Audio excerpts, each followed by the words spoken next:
একটা গ্রামে একটা ছেলে থাকতো। ছেলেটার নাম ছিল কাশেম। বাবা মায়ের আদরের সন্তান ছিল সে। রাত প্রায় 12টা, সবাই ঘুমাচ্ছে, গভীর ঘুমে আসন্ন।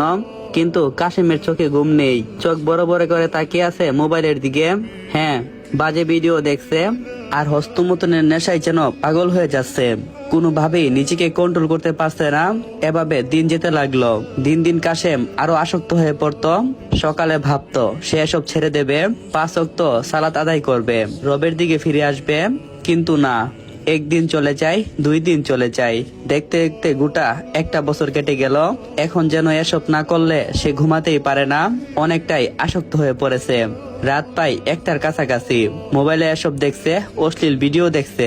কিন্তু তখন সে খেয়াল করলো ঘরের মধ্যে হালকা আলো আসছে। সে আলোর দিকে যেন সে তাকাতেই পারছে না। কিন্তু দরজা জানালা তো সবকিছু বন্ধ করে রাখছিল, তাহলে কি করে কেউ একজন তার রুমে প্রবেশ করলো? এসব ভাবছে। মা বাবাকে ডাকার চেষ্টা করছে, কিন্তু কোনোভাবেই পাচ্ছে না। হাত পা যেন অবশ হয়ে যাচ্ছে।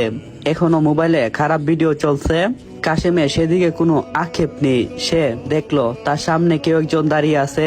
সে আর কেউ না, মালাকুল মউত। সে জানতো না আজ যে তার জীবনের শেষ রাত। কিন্তু সে আগের দিন সকালেও ভাবছিল আজকে রাতে এসব করবে না, 5 ওয়াক্ত সালাত আদায় করবে। কিন্তু সে পারলো না নিজেকে থামাতে। শয়তানের ধোঁকায় পড়ে নিজের জীবনটা দিতে হলো। কিন্তু সেখানেই শেষ না। সকালে যখন তার বাবা মা জানতে পারলো যে সে মারা গেছে, তখন তারা তার রুমে প্রবেশ করলো। বুকের ওপরে ফোন থেকে এখনো আলো আসছে। কাছে গিয়ে তারা এসব দেখতে পায়। কিন্তু নিজের ছেলের ইজ্জতের কথা ভেবে কাউকে কোনো কিছু না বলে মোবাইলটা লুকিয়ে নেই।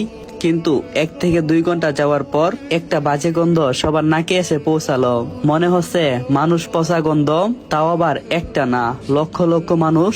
তারা খেয়াল করলো গন্ধটা ওই রুম থেকে আসছে যেখানে কাশেমকে রাখা হয়েছিল। তারপর মসজিদের ইমামকে ডাকা হলো। মসজিদের ইমাম বলে দিল, এই নাফরমানের জানাজা আমি করতে পারবো না। তারপর অনেক কষ্টে একজন আলেমকে আনা হলো। তারপর তিনি জানাজা শেষ করলেন। তাকে দাফন করা হলো।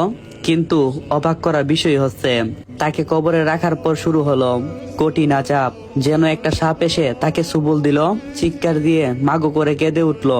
তখন তার মা তার রুমে এসে প্রবেশ করলো আর তাকে উদ্দেশ্য করে বলতে লাগলো, বাবা কি হয়েছে তোর? এত রাতে এভাবে চিৎকার করলি কেন?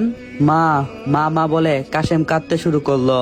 তারপর থেকে কাশেম নিজেকে শুধরে নিল, 5 ওয়াক্ত সালাত আদায় করতে শুরু করলো। আচ্ছা, আপনি একটু ভাবেন তো, যদি এটা আপনার আমার সাথে হতো তাহলে কেমন হতো? আসেন আমরা সবাই এসব বাদ দিয়ে রবের দিকে ফিরে আসি, নবীর দেখানো পথে চলি। তাহলে দেরি কেন? সবাই আমরা একসাথে বলি আমিন। আর এই ভিডিওটা বেশি বেশি শেয়ার করি, সবাইকে শোনার সুযোগ করে দেই। জানি ইসলামিক ভিডিও, তবুও শেয়ার করেন যাতে কিয়ামতের দিন বলতে পারেন, আল্লাহ আমার জন্য একটা মানুষ শুধরাইছে। আমি আপনার হাদিসগুলো অন্য মানুষকে শেয়ার করেছি। বাজে ভিডিও না করে ভালো ভিডিও শেয়ার করেন। আর হ্যাঁ, সবাই আমরা একসাথে বলি আমিন।